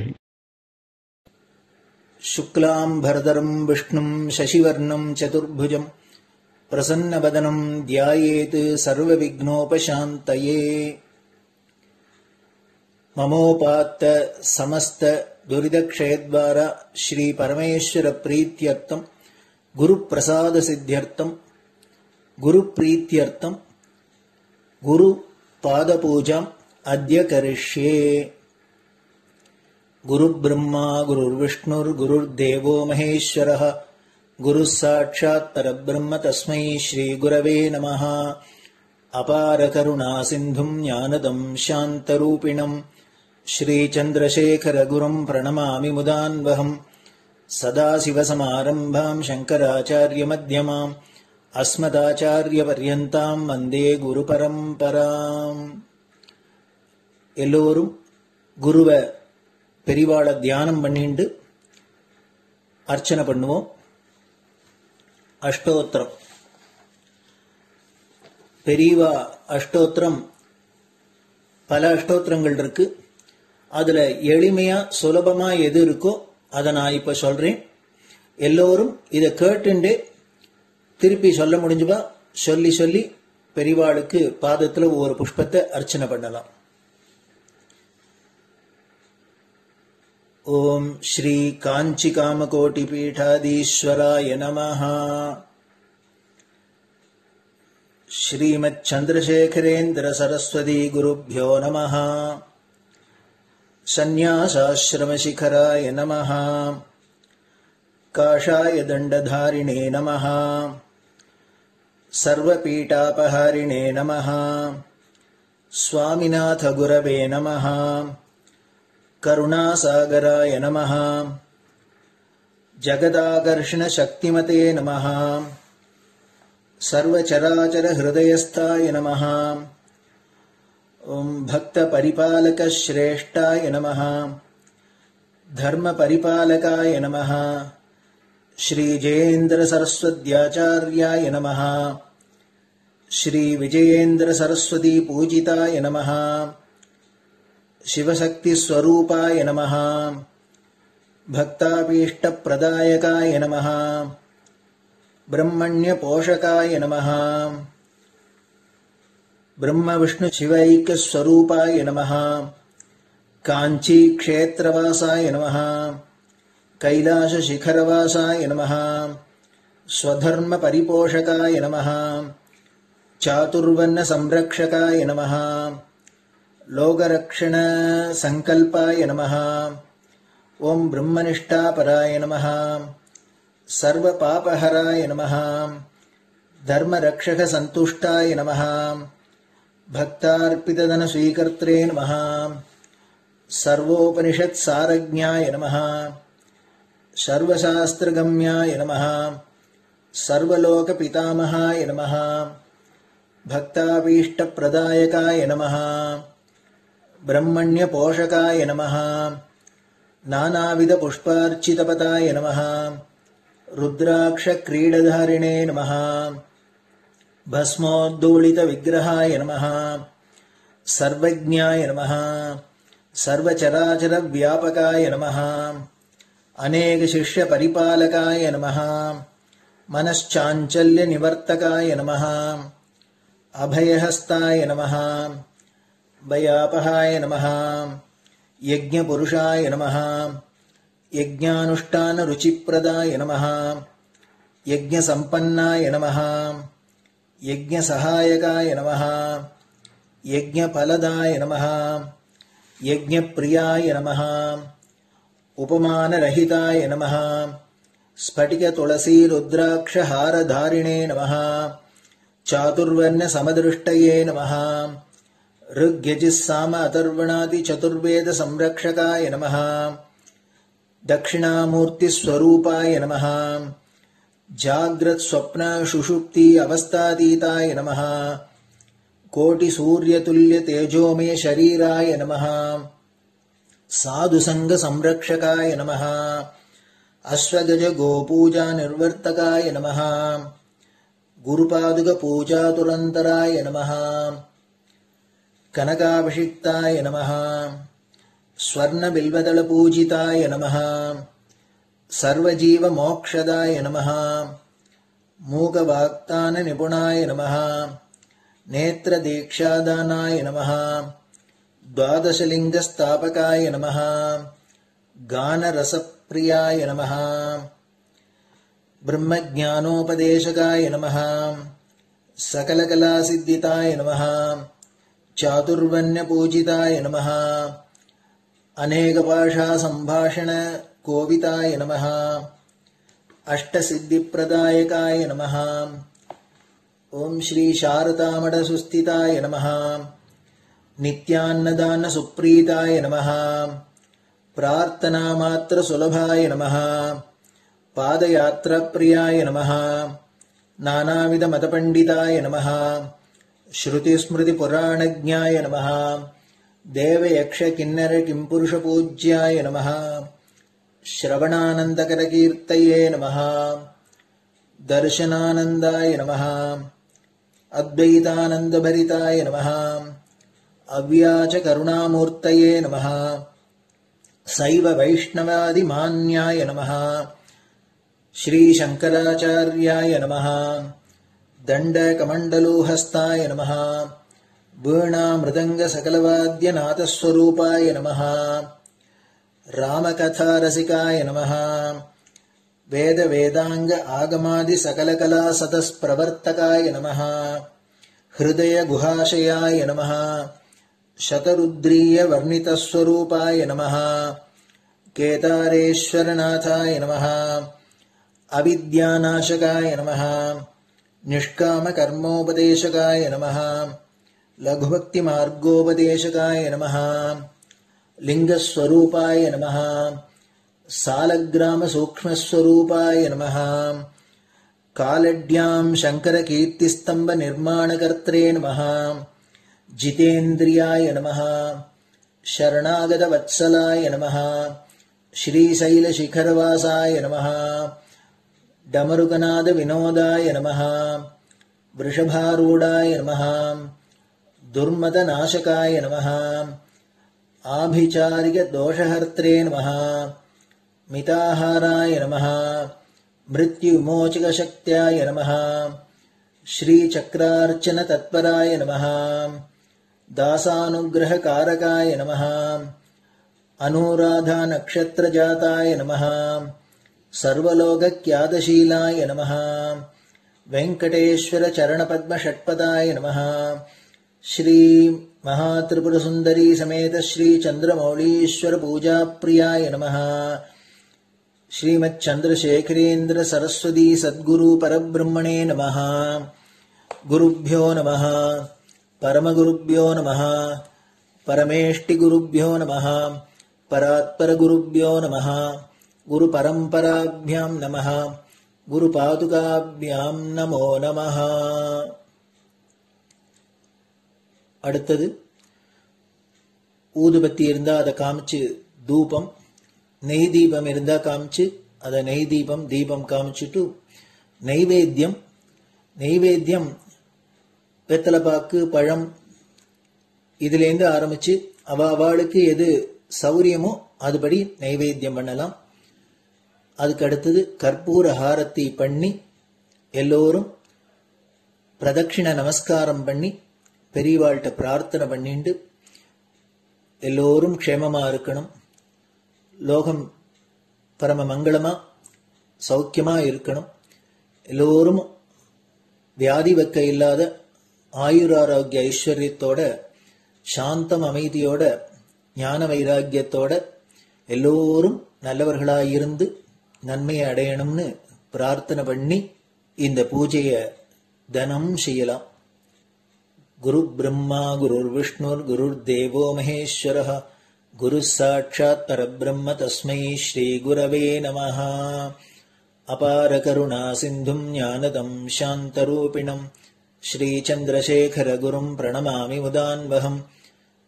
சதாசிவசமாரம்பாம் சங்கராச்சாரிய மத்யமாம் அஸ்மதாச்சாரிய பர்யந்தாம் வந்தே குரு பரம்பராம்.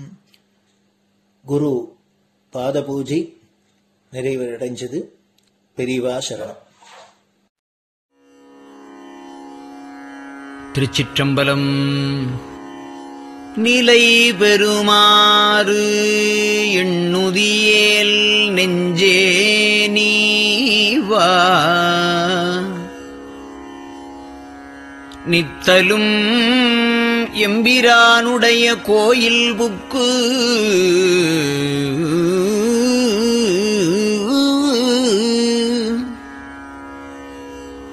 புலர்வதன் முன்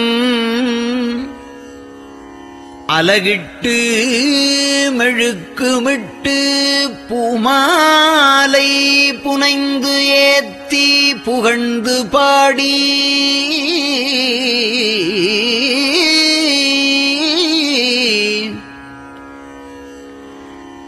தலையாரக் கும்பிட்டு கூத்தும் ஆடி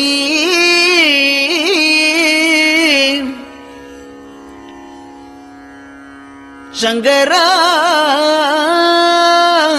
ஜய போற்றி போற்றி என்றும்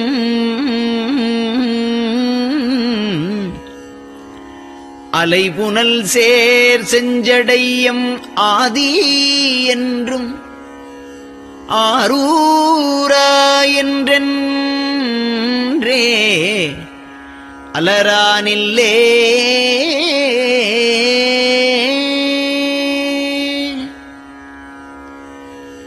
தந்தது உந்தன்னை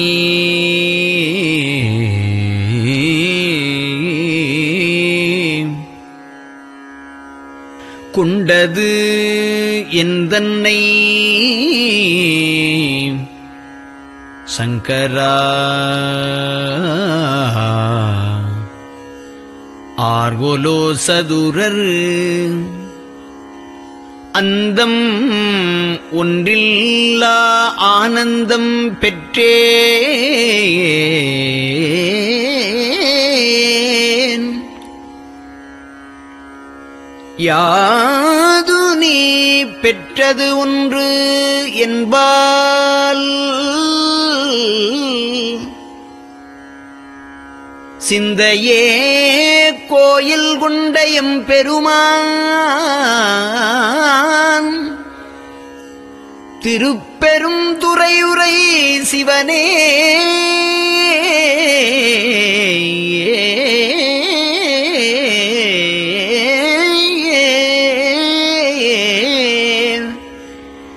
எந்த ஈசா உடல் இடம் கொண்டாய் யான் இதற்கு இலன் ஓர் கைமாறே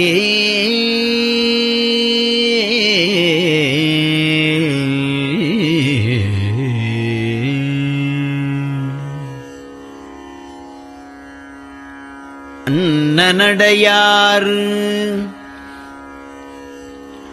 அமுத மொழியார் அவர்கள் பயில் தில்லை தென்னன் தமிழும் இசையும் கலந்த சிற்றம்பலம் தன்னுள்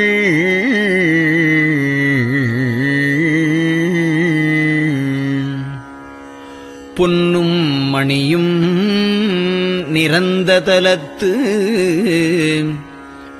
புலித்தோல் பியர்க்கிட்டு மின்னின் இடையாள் உமையாள்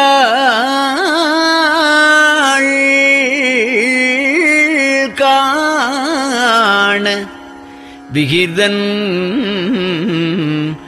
ஆடுமே.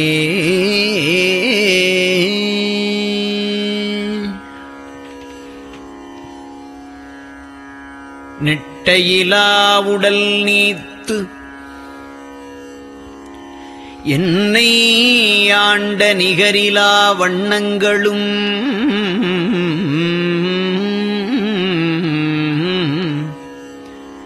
சிட்டன் சிவனடியாரை சீராட்டும் திறங்களுமே சிந்தித்து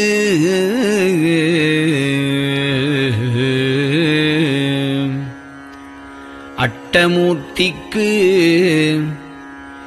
என் அகம் நெகவூரும் அமிழ்தனுக்கு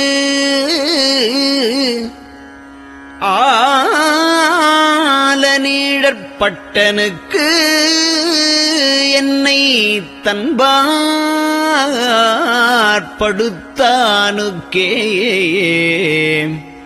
பல்லாண்டு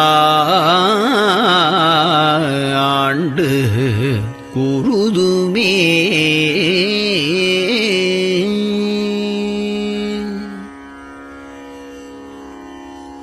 நெஞ்சம் ஈசனைக் காண்பதே விரும்பி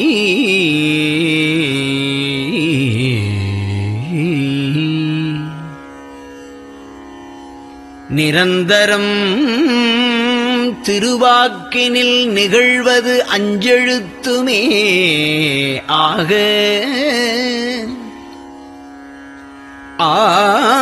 ஆளுடைய அம்மை செம்மலர் கைகுவித்து அருளி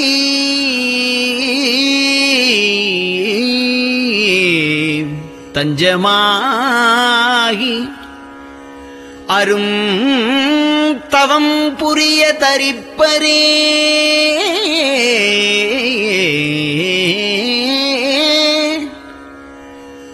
அவள் தனிப்பெரும் கணவர்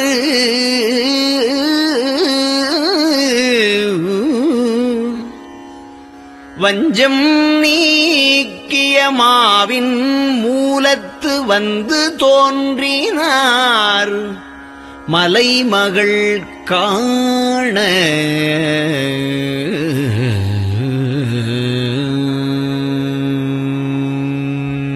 திருச்சிற்றம்பலம்.